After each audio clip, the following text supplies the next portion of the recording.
सिंध और बलूचिस्तान के पहाड़ी सिलसिले में हालिया बारिशों से हब डैम पानी से मुकम्मल भर गया, जिसके स्पेलवे से पानी का अखराज किसी भी वक्त शुरू हो सकता है।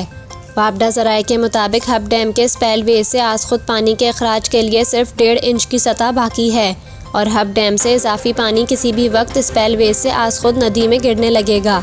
कैचमेंट एरिया में हालिया बारिशों से हब डैम में 10 फीट तक पानी आया है।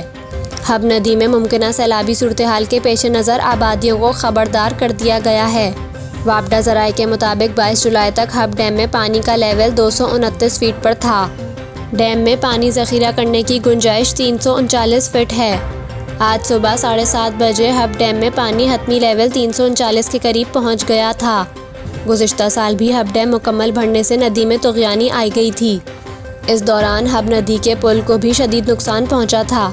हब डैम से कराची को पीने और दीगर इस्तेमाल के लिए पानी सप्लाई किया जाता है, जबकि इसी टाइम से बलूचिस्तान के कई इलाकों में ज़मीनों की आबियारी भी की जाती है।